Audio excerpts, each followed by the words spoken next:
Salutations à tous, salutations, bénédictions. Comment allez-vous? Excusez-moi de vous parler ainsi. C'est que je ne sais pas comment vous m'entendez là-bas avec le micro. Nous sommes ici à l'intérieur du véhicule et il y a du bruit ici. Et nous allons dans une ville que très peu d'entre vous, ou peut-être très peu de gens en général, connaissent. La ville que nous allons visiter aujourd'hui. Elle se trouve à l'ouest d'Israël, presque au sud du Negev. Juste à côté de la ville de Gaza. Je pense que beaucoup d'entre vous connaissent ou ont déjà entendu parler de la ville de Gaza. Et vous savez qu'il y a quelques années, ici, on entendait dire que du côté de Gaza, des missiles étaient lancés vers le côté d'Israël. Israël était attaqué, un conflit avait lieu ici, et Israël ripostait contre Gaza, etc. Pendant longtemps, il y a eu beaucoup de nouvelles, et c'était comme si chaque jour, Israël recevait des missiles, et encore des missiles. Jusqu'au jour où les nouvelles ont commencé à changer, et à dire qu'Israël avait créé un dôme appelé le dôme de fer. Je pense que beaucoup d'entre vous ont entendu parler de CE dôme de fer. Et à partir de ce moment-là, il a commencé comme une sorte de... Comment dire ? Comme une sorte de nouvelle où l'on disait « Waouh, Israël, quelle incroyable avancée technologique ! C'est eux qu'ils ont créé pour protéger leurs citoyens. » En même temps, Israël a aussi été accusé de tuer des innocents. Et plein de choses comme ça, non ? C'est eux que très peu de gens savent, c'est qu'il y a une ville appelée Israël d'Hérault, qui était la seule ville du côté israélien à recevoir presque tous les jours CES missiles. Et pourquoi ? Parce qu'elle se trouve à peut-être 1 kilomètre et quelques mètres de la frontière avec Gaza. C'est-à-dire, c'est la seule ville juive qui est aussi proche de l'endroit connu sous le nom de Gaza. Aujourd'hui, nous allons vous emmener découvrir la ville de Dérault. Nous allons voir la population. Nous allons découvrir un peu CE qui s'est passé. Nous allons aller dans un endroit, si on nous permet d'entrer au poste de police, là où ils ont recueilli et récupéré beaucoup des missiles qui ont été lancés du côté d'Israël, afin de pouvoir vous montrer à quoi ils ressemblent, quel type de missiles ils envoyaient. Et il y a quelque chose de très intéressant, car dans la ville de Dérault, il y a une famille qui travaille dans la ville intérieure de Dérault, pour le bien de la communauté. Alors ne manquez pas l'épisode d'aujourd'hui de Parcourir Israël avec la Bible à la main, car cela va être vraiment intéressant. Alors je ne veux pas vous prendre plus de temps. Allons-y directement. Accompagnez-moi, mettez votre ceinture, installez-vous confortablement, ceux qui sont à la maison avec leur petite tasse de café ou leur verre d'eau, parce que nous allons découvrir une ville de plus sur la terre du... Alors, merci encore de m'accompagner. Allons donc sur la route vers la ville d'Esderot. L'histoire d'Esderot remonte à l'année 1951. Il y avait, dans CE, qu'on appelle aujourd'hui la ville d'Esderot, 70 tentes pour créer un lieu d'habitation temporaire pour les nouveaux immigrants juifs du Kurdistan et d'Iran. Ces tentes étaient situées près des terres du village arabe de Nash. En 1953, le campement temporaire était déjà complet et, à ce moment-là, en raison de la croissance, il a bien été décidé de démanteler le camp et de transférer ces habitants vers des colonies agricoles. Cependant, 1 an plus tard, il a été décidé d'établir une colonie sur le site. Selon le plan, cela devait inclure 100 maisons pour les résidents du camp temporaire et 200 autres pour de nouveaux immigrants. En 1955 environ, 90 familles vivaient dans le camp temporaire, CE qui représentait environ 400 personnes.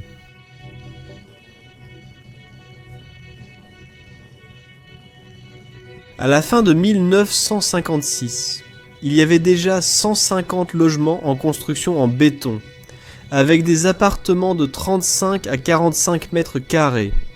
Environ 500 familles d'immigrants d'Afrique du Nord étaient déjà arrivées dans la ville d'Esderot.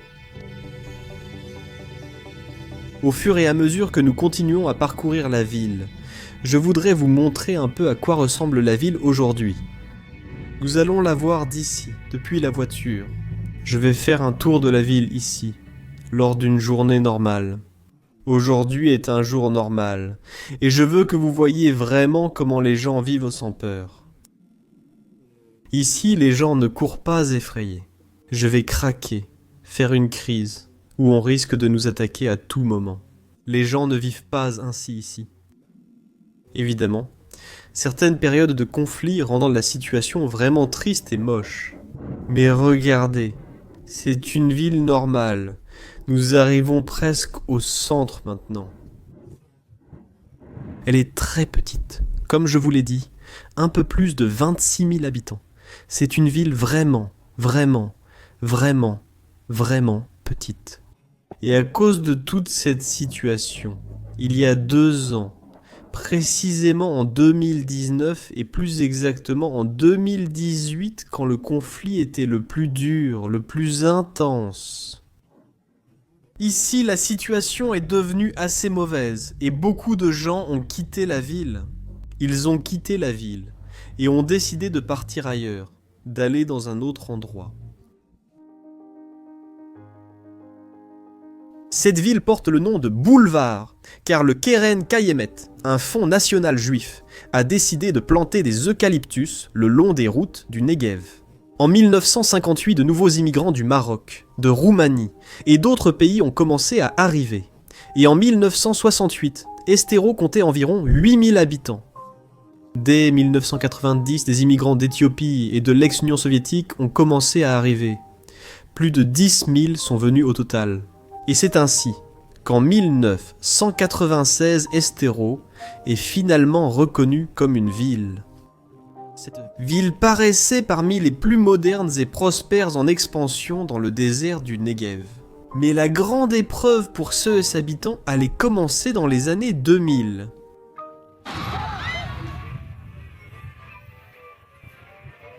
Elle est sous le feu depuis 18 ans, mais un tel événement n'était jamais survenu ici. C'était une rencontre pour la fin de l'été avec 4000 habitants. Les Palestiniens ont lancé un grand nombre de roquettes au-dessus de Sderot.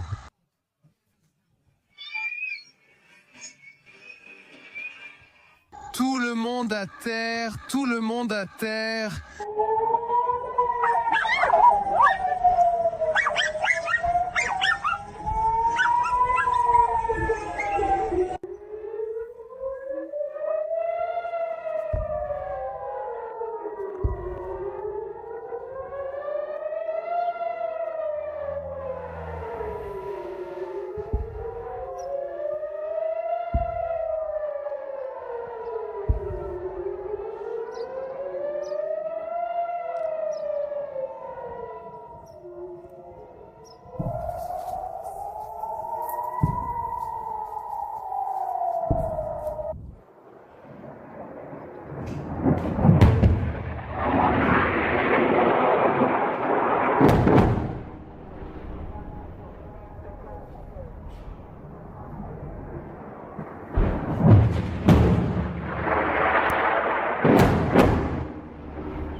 À un peu plus d'1 kilomètre de la bande de Gaza, cette ville a commencé à voir sa sécurité affectée. Depuis le début de la seconde intifada, d'innombrables roquettes Qassam ont été tirées sur la ville depuis la bande de Gaza. La plupart d'entre eux n'ont pas causé de dégâts physiques, mais certains ont provoqué des morts et des dégâts matériels. Avec la mise en œuvre du plan de retrait et l'achèvement du retrait israélien de la bande de Gaza, les tirs de roquettes Qassam sont devenus beaucoup plus fréquents et leurs dégâts ont augmenté. Des usines incendiées après des impacts de roquettes, des résidences d'origine qui avaient été établies pendant la colonisation ont été détruites, et d'innombrables dégâts matériels. Mais le plus étonnant dans tout cela, c'est que seulement 13 personnes en plus de 20 ans ont perdu la vie lors d'une attaque de plus de 20 000 missiles. En novembre 2006, après une période de bombardement relativement intense, un cessez-le-feu a été conclu entre Israël et Hamas. Mais un an plus tard, une attaque plus importante a commencé depuis la bande de Gaza, tirant des dizaines de roquettes sur la ville et SES environ. Un matin lors d'une journée d'indépendance. Déjà en décembre 2008, une nouvelle vague de tirs de roquettes a visé les habitants des villes de Hérault. Et c'est là qu'un système d'alerte a été mis en place grâce à une alarme sonore. CE Protocol fonctionne d'abord avec une alarme sonore dans toute la ville, accompagnée d'une voix qui dit « On va à Dom ». Cela signifie qu'ils sont en zone rouge et en alerte incendie. Par conséquent, dès que ce son se fait entendre, il faut trouver un endroit sûr dans un délai de 10 à 15 secondes à partir du début du son de la sirène. Car en quelques secondes, en raison de la proximité avec la bande de Gaza, les roquettes toucheront terre dans la ville. Ceux qui parviennent à trouver un abri dans ces laps de temps peuvent comment sauver leur vie et se protéger s'ils réussissent à se réfugier dans une pièce de sécurité répartie dans toute la ville. En 2014, des roquettes ont été tirées sur la ville, causant des dégâts quotidiennement, jusqu'à aujourd'hui. Nous sommes en 2021, et des missiles continuent d'être lancés de temps en temps sur la ville d'Esdro. Très bien, salutations, Myrène. Comme je vous ai dit que je vous emmènerai dans un endroit où ils ont le on s'en fout. Ici, on l'appelle une sorte de... Comment on dit ? Rejante serait le mot.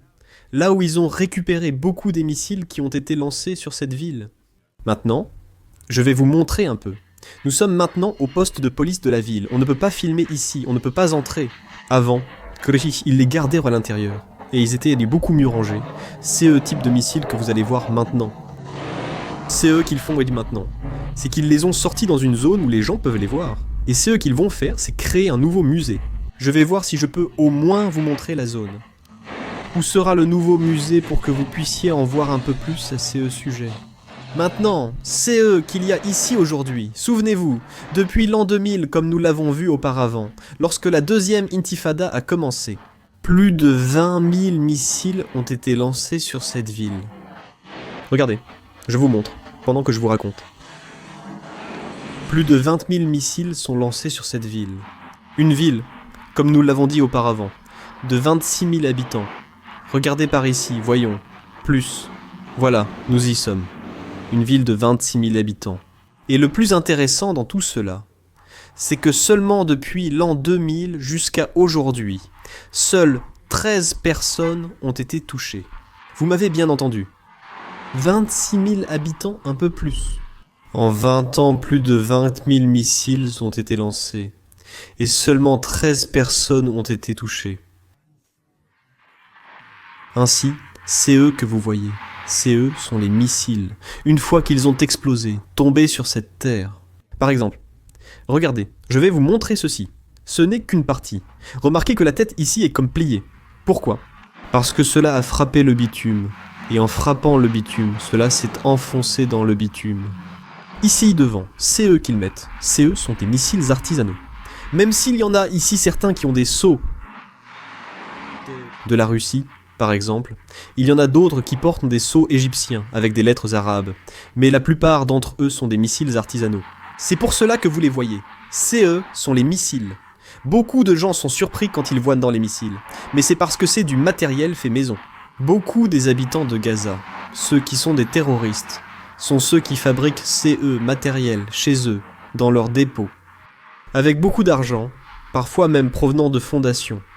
Des fondations qui sont censées aider les personnes sans ressources. Beaucoup d'aide arrive, de l'aide humanitaire destinée à Gaza. Parfois l'argent est mal utilisé, et ils l'utilisent pour fabriquer ces genres de matériel, qui sont finalement lancés, car ils considèrent le peuple juif comme leur ennemi. Cette ville, comme nous l'avons dit à un moment donné, se trouve à 1 km et un peu plus de la ville de Gaza. Ici. Et la quantité, avons-nous dit, que de missiles qui arrivent ici et qui n'ont blessé que si peu de personnes. Cela peut-il nous montrer la fidélité de Dieu dans la protection de son peuple ? Et regardez, Dieu protège les siens, Dieu protège ceux qui lui appartiennent. Réfléchissez simplement à cela. Plus de 20 000 missiles sont tombés sur 26 000 habitants. Je vous pose une question. Si l'un de CES missiles pouvait toucher, je ne sais pas, simplement 2, 3, 4, 5 personnes, une ville aurait-elle pu être détruite? Aurait-il pu la raser entièrement? Et à moins d'1 kilomètre. Imaginez, si vous lancez un missile d'ici à 10 rues, il ne va toucher personne. Je veux dire, il ne va pas toucher une voiture, il ne va pas toucher une maison. Comment cela peut-il être possible? Je m'explique la protection de Dieu. Dans tout cela, ils sont même surpris de voir comment il se fait qu'ils ne touchent rien. C'est-à-dire, vous allez me dire, ah, d'accord, mais vous avez le dôme de fer, CE dôme qui dévie les missiles. Cela a été inventé récemment, il y a seulement quelques années. Que se passait-il avant? Comment protégeait-on CES gens auparavant? Rappelez-vous qu'ici, si la sirène retentit, les gens n'ont pas beaucoup de temps pour aller se protéger dans une pièce sécurisée. Parce qu'il n'y a pas beaucoup de temps. Regardez, je vais vous montrer ici quelques missiles plus longs pour que vous voyez à quoi ils ressemblent. En réalité, quand ils ne sont presque pas touchés ou qu'ils ne tombent pas au sol. Regardez, regardez. Ici ceux que vous pouvez voir de CE côté. Regardez, pardon, voilà, regardez ici. Ceux-ci sont un peu plus longs, vous voyez. La plupart sont comme ça. Il y en a aussi quelques-uns là-bas. Je vous répète, ceci est un poste de police, et dans peu de temps, ils vont les déplacer ailleurs. Je vais essayer de voir si nous pouvons vous montrer cet autre endroit. Donc voilà, c'est CE que l'on voit aujourd'hui, ici, dans cette ville, dans la ville d'Esdoro. Nous allons continuer à parcourir la ville, et je vais vous emmener dans un autre endroit, pour que vous puissiez en voir un peu plus sur cette ville, combien d'habitants il y a ici, et CE qui se passe concrètement ici. Alors allons-y, continuons notre visite, car nous avons encore beaucoup à apprendre sur cet endroit. Je ne sais pas si vous avez fait attention. Remarquez que lorsque je marche, quand le passage piéton est proche de moi, qu'il est sur le point de traverser la rue. Ici, c'est obligatoire. Chaque conducteur doit s'arrêter et donner la priorité aux piétons.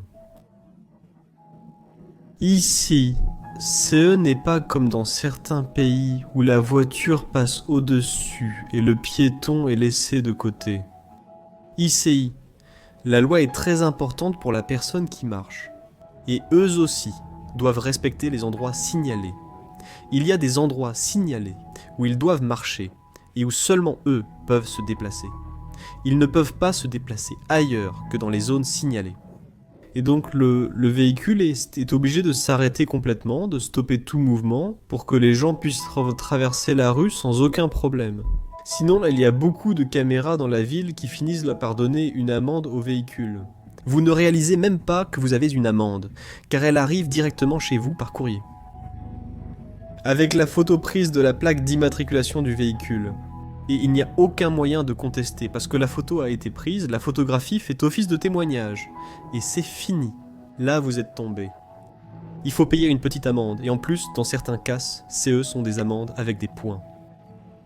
Comme vous l'avez vu, c'est ainsi que la ville se présente. Il y a aussi des zones. Beaucoup de villes en Israël sont des villes qui sont aménagées de façon à CE, que d'un côté vivent les citoyens, et de l'autre côté se trouve par exemple la zone industrielle. Tous CE qui concernent par exemple les réparations de voitures, les ateliers de PNE où l'on va réparer les roues des voitures crevées, et tout ça. Ça c'est comme ça. Je vais vous emmener un peu dans la zone du haut. Maintenant, nous allons y aller, pour que vous puissiez en apprendre un peu plus, pendant que nous continuons à parcourir ici. Parce que, comme je le répète, la ville est une petite ville. Il n'y a pas grand-chose à montrer. C'est aussi une ville relativement nouvelle. Et elle est née très peu de temps après la création de l'État d'Israël, et CE n'est pas une ville biblique. Maintenant, je veux que vous fassiez attention. Regardez, je vais vous montrer quelque chose. Maintenant, après, pendant que je marche, je veux vous montrer quelque chose à laquelle vous devez prêter attention. Faites attention aux... jolies. Les cabines où se trouvent les stations de bus. Je ne sais pas si c'est comme ça qu'on les appelle. Dans certains pays, on les appelle, je crois qu'en Argentine, on les appelle des garitas. Faites-y attention et dites-moi si vous voyez quelque chose de différent par rapport à CE que vous voyez dans vos pays, par exemple. Je vais vous aider et vous donner un indice. On va voir si on trouve une heure sur le chemin par ici, un peu plus loin. On va voir si on voit quelque chose. Voyons. Regardez. Dans CECAS, cette personne ne peut pas traverser ici. Il doit traverser aux endroits signalés. Ce n'est pas un endroit où il peut traverser. Mais bon, eux aussi, ceux qui sont à pied, reçoivent aussi des amendes. Voyons. Je veux vous montrer ceci à propos des stations. Des stations. Oui, on les appelle aussi stations de bus dans certains endroits. Nous sommes actuellement en pleine période de Corona. Je veux aussi que vous sachiez qu'Israël est déjà en train de sortir de la situation du Corona. Je vous donne ici une petite mise à jour, même si vous voyez encore des gens porter des masques sur leur visage. Mais une loi va bientôt être adoptée pour que, dans les prochains jours, le port du masque soit supprimé, que les gens n'aient plus besoin de porter de masque dans les rues. Vous avez vu des gens sur le côté, mais sans point de signalisation, ils ne pouvaient pas passer.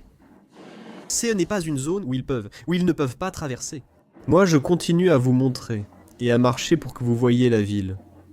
Regardez le panneau en face. C'est qu'Israël, CES, jour-ci, a eu la cérémonie du souvenir des victimes de l'Holocauste. CE qu'on appelle la Shoah, l'Holocauste, le jour du souvenir. Exactement. Où chaque année ici, on organise un événement au niveau national. Et il y a un moment où la sirène retentit. Il y a une sirène qui sonne, c'est cette sirène, celle d'alarme. Quand il va y avoir une guerre, par exemple, une sirène d'alarme retentit. Et cela retentit le deuxième jour, disons, le jour de l'Holocauste. Vous vous en souvenez ? 6 heures du soir, le lendemain matin, à 10 heures du matin, la sirène a un son de 2 minutes dans toute la nation. Là où les gens se trouvent, où que vous soyez. Si vous êtes en voiture et que vous entendez la sirène, vous devez arrêter votre voiture, descendre et rester debout, en souvenir des personnes qui ont eu le malheur de souffrir pendant l'Holocauste, qui sont mortes pendant l'Holocauste. C'est eux que je vais faire maintenant. C'est faire demi-tour. On va passer en marche arrière. Allons-y. Et on va revenir. Parce que je veux vous montrer ceci à propos des stations. Et après, ici, je veux vous emmener dans un autre endroit. Parce que je veux voir si on arrive à voir la partie de... Au moins la partie de Gaza. Pour que vous puissiez avoir une idée de la proximité de Gaza. Et il y a quelque chose que nous allons faire parce que nous n'avons pas assez de temps aujourd'hui. Ici, nous allons rencontrer une famille. Et il y a une famille qui fait un travail très intéressant, très spécial dans cette ville. Et leur travail consiste à apporter de la lumière au milieu de l'obscurité. Par exemple, souvenez-vous que je vous ai dit qu'il y avait beaucoup de gens qui, en raison de la situation de sécurité, à cause des missiles, ils ont quitté la ville pour s'installer ailleurs. CE sont un couple marié qui est venu de Russie. CE sont des croyants. Ils travaillent avec nous dans la congrégation. Et ils sont ici dans cette ville. Ils sont tout près de la congrégation où nous sommes. Mais ils sont dans cette ville et leur travail est dans cette ville. Et quand tous CES problèmes ont commencé, ils ont dit « Que faisons-nous » Car évidemment, 3 enfants d'ici que faire ? Nous devons partir, nous devons quitter la ville. Que se passe-t-il ? Et ils ont ressenti, de la part de Dieu, qu'ils devaient rester dans la ville, et ils ont appelé leur ministère « Ville de vie ». Au lieu que tout le monde dise que c'était une ville dangereuse, de mort et tout le reste, ils ont appelé leur ministère « Ville de vie ». Et ils travaillent ici avec des survivants de l'Holocauste, des personnes âgées. Ils apportent de la nourriture, ils aident les personnes qui ont des problèmes de terreur, qui ont gardé des séquelles de la terreur. Et nous allons aller les voir. Nous allons être avec eux et collaborer avec eux afin que vous puissiez les connaître. Ils travaillent déjà avec nous depuis plusieurs années, mais je veux que vous les connaissiez et que vous ne voyiez pas seulement moi derrière la caméra, mais que vous découvriez peu à peu l'équipe et leur travail. Attention, voici la gare routière juste devant. Regardez. Elle est là, sur le côté exactement ici. Ceci est une salle de sécurité, CE qu'on appelle un abri. Par exemple, quand la sirène retentit, Les personnes qui attendent le bus doivent venir dans cet abri et se protéger. Et c'est ainsi que vous allez le voir. Dans chaque endroit où il y a une gare routière. La sirène retentit. Il y a un danger dans la ville. Il faut entrer dans cet abri. C'est du béton, c'est du ciment. Regardez là, vous l'avez aussi ici encore une fois. Vous voyez? Béton, ciment. Maintenant, après, je vais vous en montrer un quand on descendra de la voiture. Je vais vous le montrer d'un peu plus près. Et de cette manière, les gens se protègent. Quand par exemple, le missile Pouf est tombé ici, au milieu de la rue. Comme ça. Maintenant nous sommes ici, et par exemple, la sirène se met à sonner.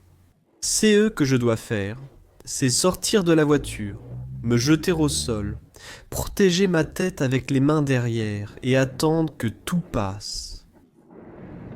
Confier cela au Seigneur, et attendre que tout passe. Mais bon, c'est plus sûr et vous dites, mais n'est-ce pas dangereux d'être dehors? N'est-ce pas plus sûr d'être dehors que de rester dans la voiture? Si ça tombe dans la voiture, il n'y a pas d'option. Si c'est dehors, non plus. Au moins c'est eux qui peuvent vous atteindre, c'est eux sont les séquelles, et vous pouvez en garder. Et bon, c'est eux dont je vous ai parlé. Des clous qu'ils mettent dans la tête de ces missiles. Nous allons continuer à avancer, nous allons maintenant aller ailleurs. Je veux voir si nous pouvons atteindre la partie haute pour vous montrer un peu l'autre côté de la ville. C'est toujours important aussi. Parce que beaucoup de gens parfois ne veulent pas venir ici. Parce qu'ils montrent que c'est dangereux, que cette ville est dangereuse, et les gens ne veulent pas venir. Maintenant, regardez vous-même s'il y a du danger. Regardez le nombre de véhicules qu'il y a dehors. On ne voit pas le danger, c'est-à-dire qu'il n'y a pas de danger. En résumé, il y a du danger, et c'est par saison. Et dans le cas où il y aurait un danger spécifique, cette ville est l'une des villes les plus touchées en raison de sa proximité avec Gaza.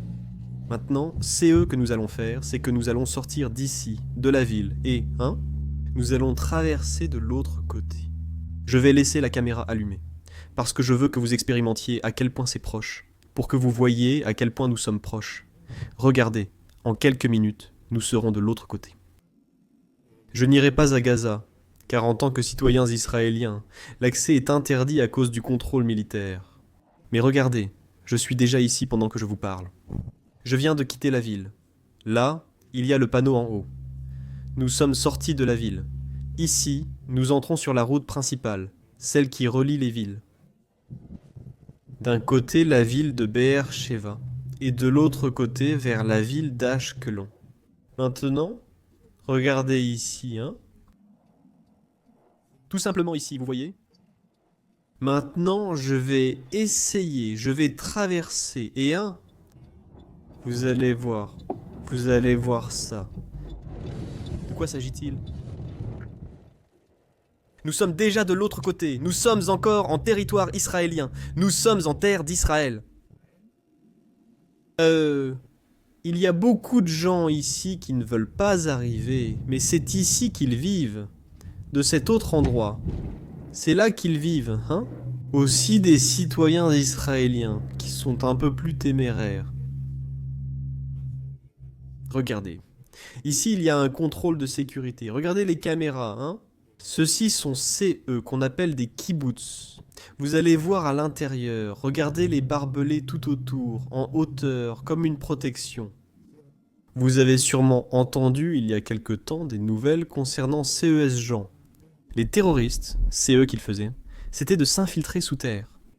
Ils creusèrent des tunnels, ils entraient par des tunnels sous la terre, et quand ils s'engageaient dans CES tunnels, tout à coup, pouvaient-ils sortir dans le jardin de votre maison?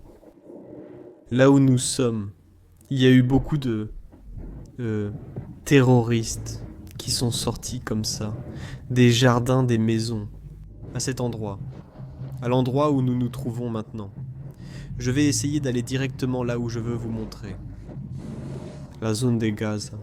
Même si nous avons dit que la ville qui se trouve ici de l'autre côté, qui compte plus de 20 000 habitants, est la ville la plus proche de Gaza.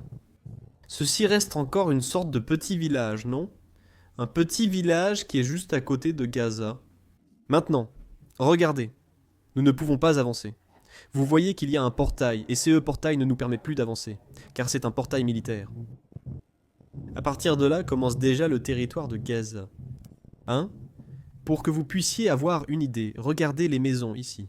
C'est-à-dire qu'elles sont vraiment, vraiment proches de la zone des limites frontalières de cet endroit.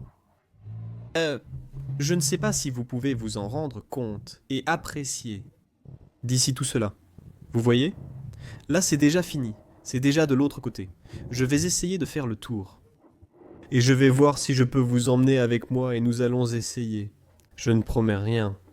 Je vais essayer de passer de l'autre côté de la clôture.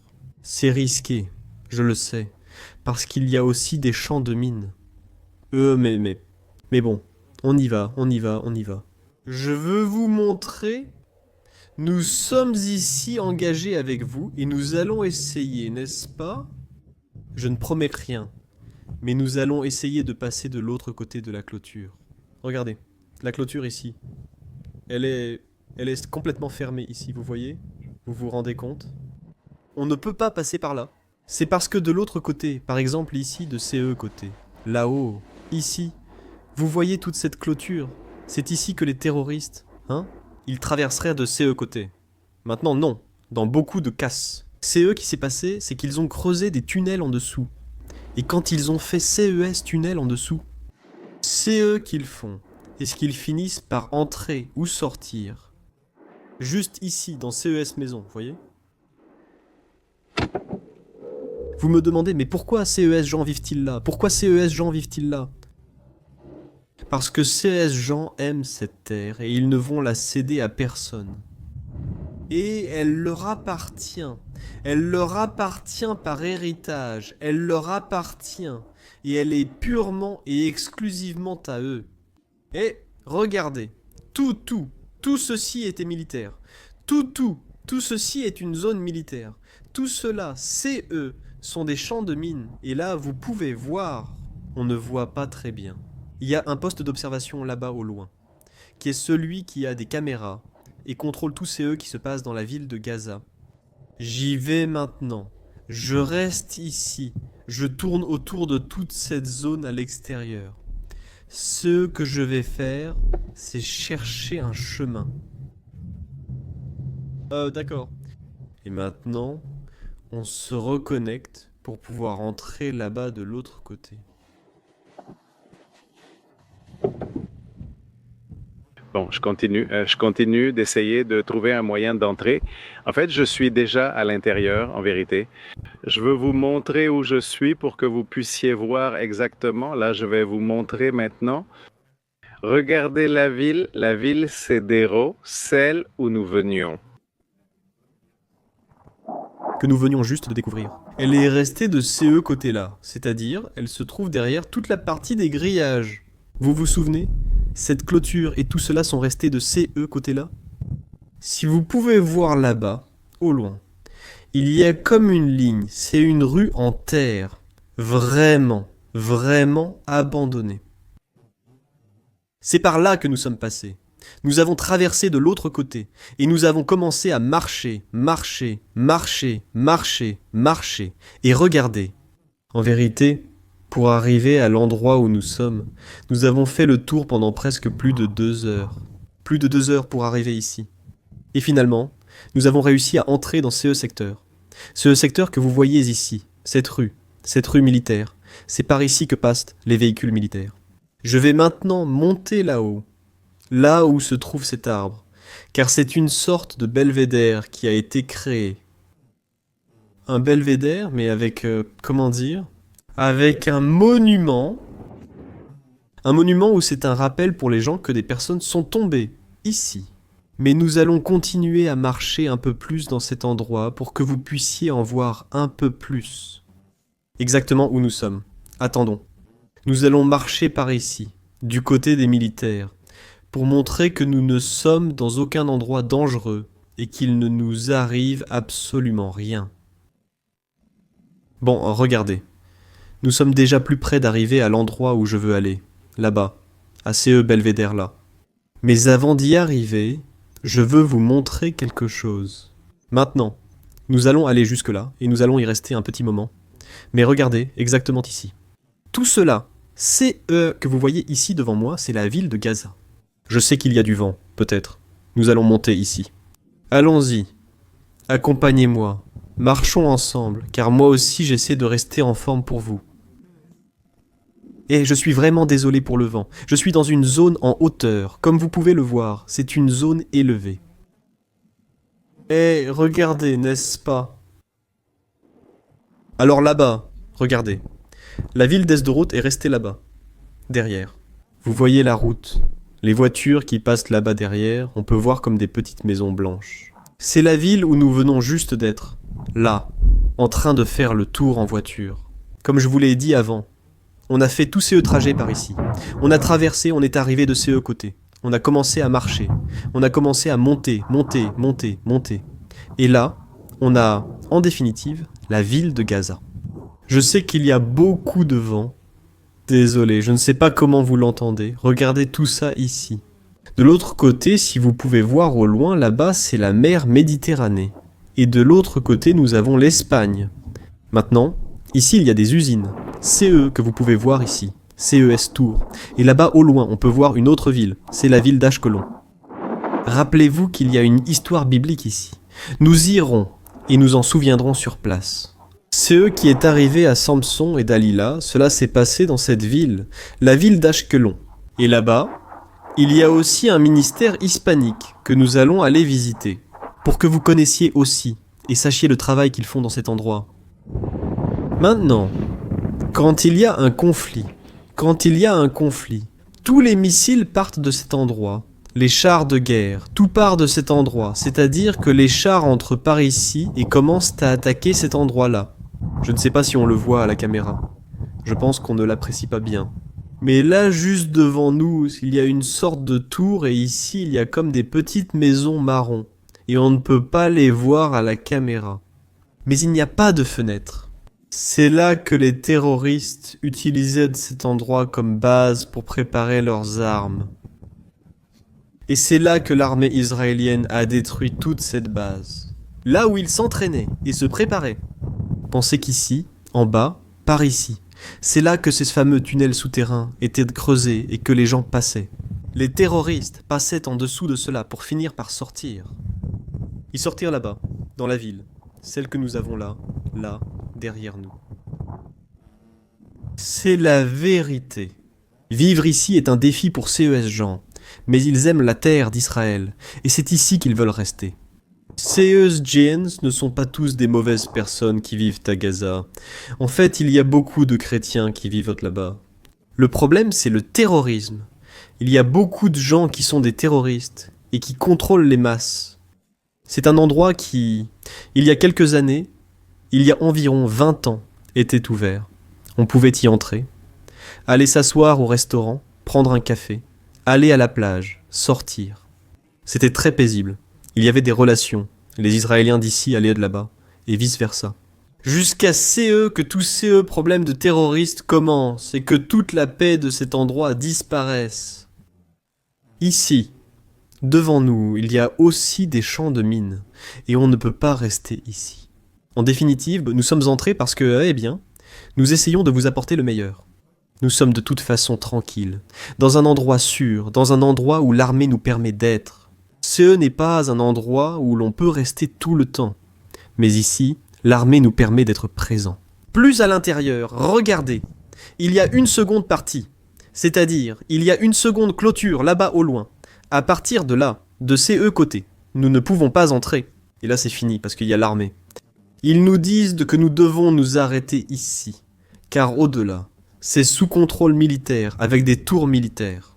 De temps en temps, vous allez entendre des tirs d'essai. Ici, il y a des tirs d'essai très proches, qu'on n'entend pas trop en CE moment à cause du vent, mais il y a des tirs d'essai qui se font tout le temps, ici. Je me souviens d'une fois où je suis venu ici avec des groupes qui voulaient prier pour Gaza et aussi pour Esdoroth. Alors, quand on se mettait sur l'une de CES hauteur, sur l'un de CES monticule, ils nous demandaient « Et les francs-tireurs qui sont là, ils sont toujours là ?» Et nous, sur le ton de la plaisanterie, on leur disait « Regarde, On va le savoir tout de suite. Alors on montait à 10 ou 15 sur une colline comme ça, mais il ne se passait rien, non? Parce que les francs-tireurs pleuraient. Ils sont là. Bon, la famille. Il y avait beaucoup de vent là-haut, énormément de vent là-haut, donc si je parlais, ils allaient absolument rien entendre. Je veux simplement vous remercier de nous avoir accompagnés une fois de plus ici, en terre d'Israël, pour découvrir un peu plus de CE que cette terre a à nous enseigner et à nous montrer. Alors merci d'avoir été avec nous tout ce temps-là. Et je veux vous rappeler que nous n'avons pas fini de visiter Esdero. Nous allons continuer à visiter Esdero. Pourquoi? Parce que nous voulons savoir CE que Dieu fait dans cette ville en ce moment. Par conséquent, ne manquez pas le prochain épisode de cette partie de la ville d'Esdero. Nous allons la diviser en deux.